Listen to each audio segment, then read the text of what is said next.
Hey everybody, how's it going? Welcome back to Copper Jacket TV. So we got a big one out of the state of California today with both good news and bad news. And we're going to talk about both, but this is definitely one that had a lot of people concerned. So let's talk about what's going on.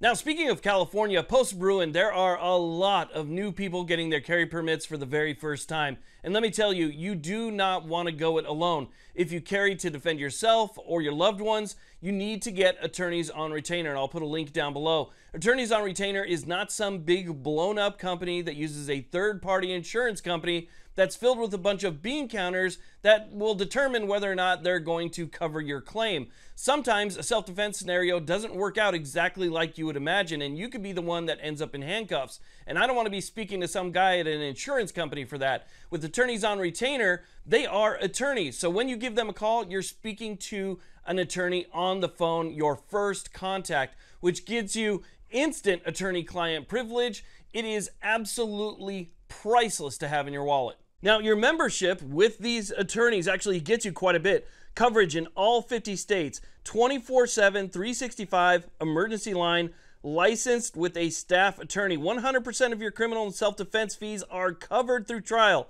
Free strategy sessions, additional non-self-defense legal matters. So if you have something else that you might need an attorney for, 35% off all of that. Coverage for bail bonds, expert witnesses, investigator fees, emergency contact card that's going to give you the information that you need. And again, these guys will cover you when others will not. So you definitely need to check out Attorneys on Retainer. The link again is down below, and I've got some significant savings for you down there as well. So check that out. Okay, so let's go ahead and talk about what's going on here. Now, some of you might remember that I made a video maybe just over a month ago talking about SB 1160, and that was an absolutely terrible bill by Senator Anthony Portantino.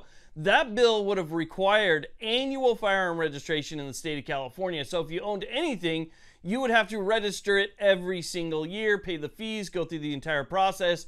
I mean, that was a terrible bill. In that video, we talked about how that bill was gutted and amended. Basically, all of the original language was removed and then replaced with something completely different. So it started off to do with registration. It ended up as like an education bill or something like that.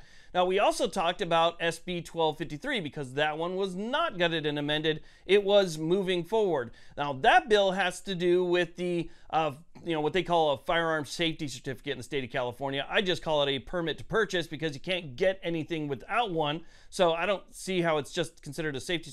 Anyway, I could ramble on about how that's all wrong. Regardless, that bill says that everybody, SB 1253, says that everybody in the state of California, if you own something, regardless if you're the original person that got it, if you are somebody who, inherited it 40 years ago and haven't seen it since, doesn't matter. It basically said that anybody who lives in the state of California and owns a firearm has to get one of these safety certificates, and they have to be renewed every 5 years. And everybody moving into the state of California would have to apply and get one and pass the test and pay all the fees and stuff at least within 120 days of moving into the state. So again, this was very similar to sort of like a registration type scheme, and it was a bad bill as well. Well, we have movement on that, and this is where the good news and bad news comes in. Okay, so let's go ahead and start off with the good news. So very similar to SB 1160, this bill was amended, but it wasn't gutted like SB 1160, which became something else. This bill had nearly all of the language crossed out. I mean, we could take a look at the bill right here, and you can see that pretty much everything is red now, which means that it's no longer language in the bill, and it has a line through it. So basically, it's the same as that language doesn't exist anymore. And thankfully, the language that was removed said that anybody in the state of California who owned arms had to get a safety certificate. So all of that is gone. If you live in the state of California, if you've been in the state of California with stuff prior to the passage of this bill, and it still hasn't made it all the way through, it still hasn't been signed by the governor yet, but if you are in the state of California with something prior to the passage of this bill, you're no longer included in this bill. All of that has been taken out. So again, I mean, just take a look at all of these red strikes. You can see that they removed, I'm going to say like 90% of the language from this bill, which is interesting.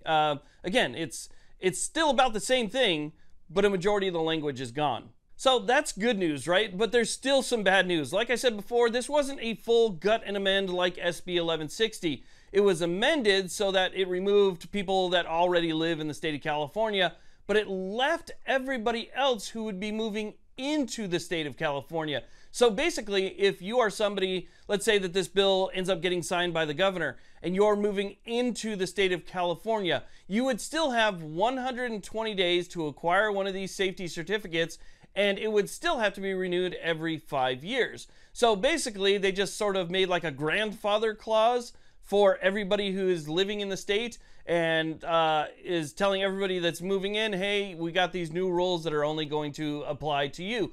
So again, majority of the bill is gone, but for all new residents, it pretty much feels like absolutely nothing has changed. Now, if you scroll down this bill, there's really only one section that still remains, and that's going to be what was Section 3, which is now changed to Section 1, where it says, Section 1, Section 31615.1 is added to the Penal Code to read, and it says, within 120 days of bringing any firearm except an antique into the state, a personal firearm importer shall obtain a safety certificate.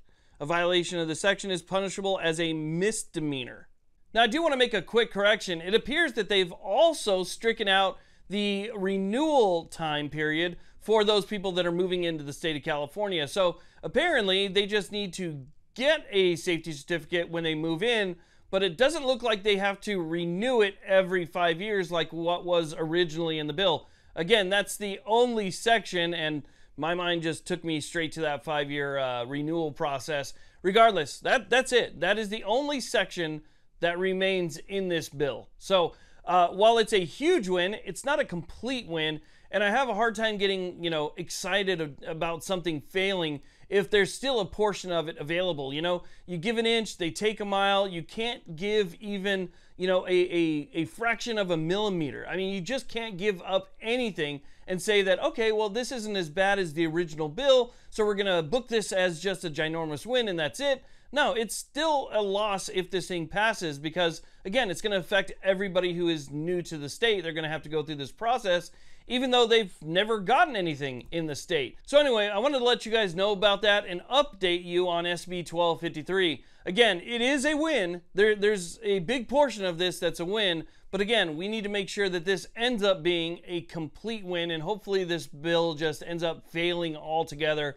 like SB 1160. So again, I wanted to share that news with you, both good and bad, and I'll let you guys know if there's any changes in the future. And I want to thank you all very much for watching. If you haven't done so already, please hit that subscribe button. It really helps us get our message out there. And hit that little alarm bell. That'll let you know when new videos come out. Thanks again. You guys have a good one.